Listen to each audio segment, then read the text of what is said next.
Hi everyone. So I wanted to do a video because I haven't done one in a while, and also because I just think it's a better way to express my thoughts and also for you to see kind of me and how I'm actually doing versus reading it through the blog. As you can see, this is my wig and I'm pretty happy with it. I think that it took me a while to get around to it, mostly because it's just not my hair. And I had beautiful hair, and it's darker, obviously. I tried to get a wig that worked a bit better for matching my old hair, but it was a little bit hard because they can't really do a natural color in the sense that mine was a little more balayage. But I've had dark hair like this before, so it's nothing foreign to me. It's kind of annoying because you can't really put it behind your ears, because if I were to put it behind my ears, that would happen, which is not cute.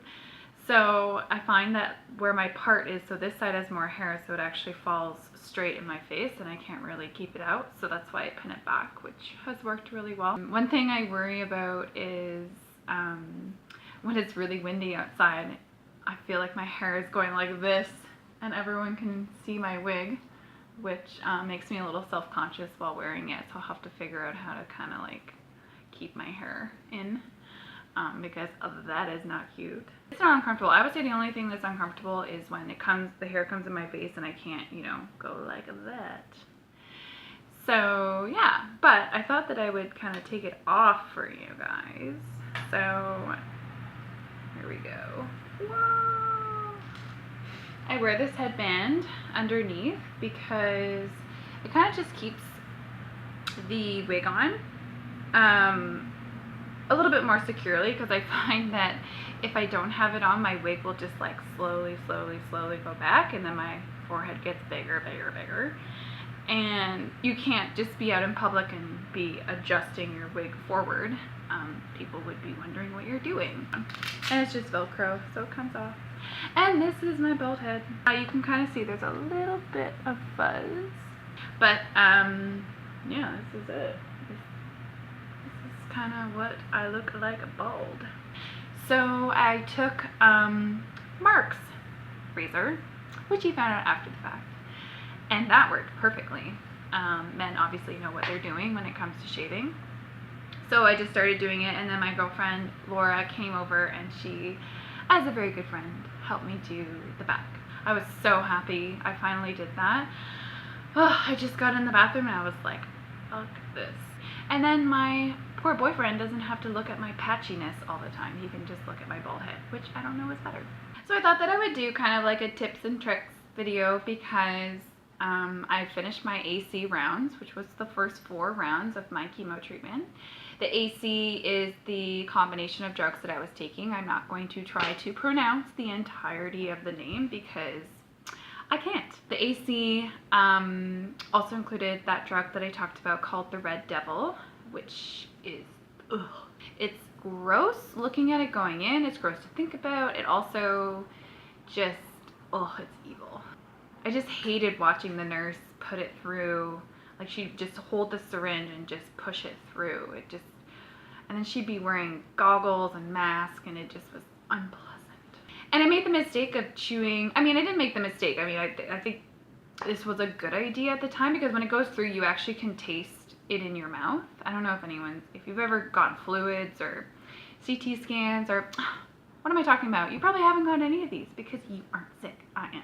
You can taste things going through your mouth, and it's very unpleasant. So while I got the AC rounds, I had these ginger candies, which are supposed to obviously distract your taste buds from the taste. However, now thinking about these ginger candies and even having them in my mouth, it just makes me want to vomit.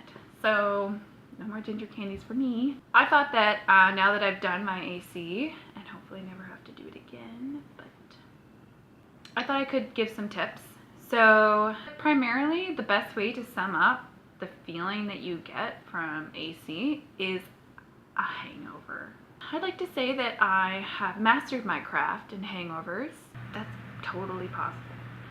Either I'm just like totally highly tolerant, or I just really didn't get it that bad. I don't know. I never got nausea so bad that I even wanted to even think about puking. It was never that close. I wasn't like eating all day just to fill the pit. I wasn't, you know, so sick that I was bedridden for an entire day. I was up doing things. I think that actually primarily helped. Like, I think the biggest thing and the biggest tip that I would have to give would be total and utter distraction. You definitely need some downtime, you know, like sleeping in the morning, etc. But to fill your afternoons and evenings, you have to be distracted. You have to be proactive and line up friends visiting and spending time with you and making plans even though you're not feeling well. Like last weekend I went up to a cottage, and I went up on Friday, which was day 3 after the chemo, so day 3, 4, 5, which are my worst days. I was at the cottage. Totally distracted, totally helped, and I would say that's a big thing. Because when you're sitting alone in your bed, you're feeling everything. So it's just unpleasant to spend your time in the bed. Oh my gosh, I drank so much water. Water. I put a whole jug of water, cold water, like ice packed in there, by my bed every single night, so that when I got up and was thirsty, I didn't have to go and fill up my glass. I could just take my jug and fill up my glass in the bed.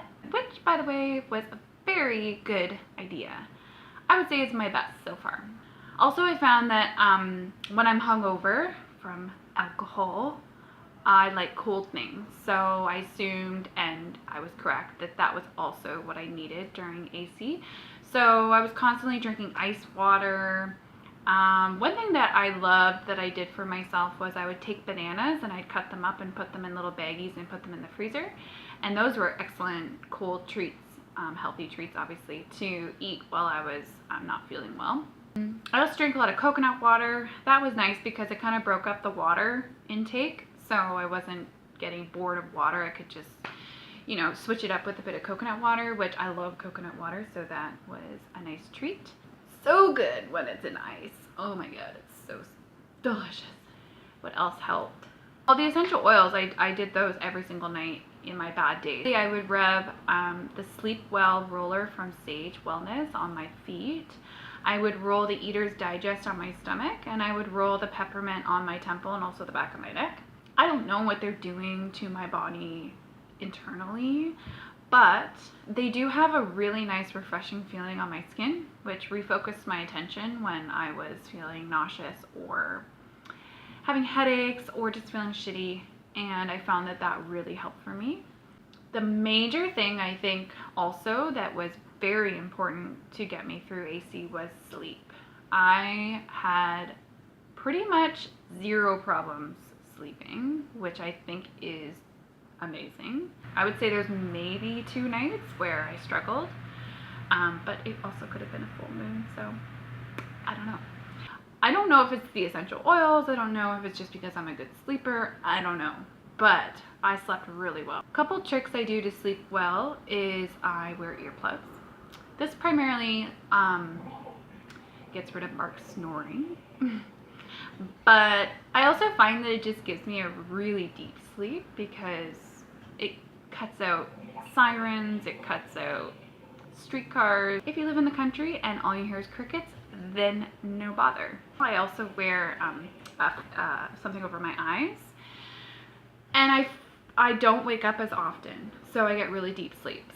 Yeah, sleep is a huge one. Really make sure you get good sleep. The science goes that when you sleep, your cells divide.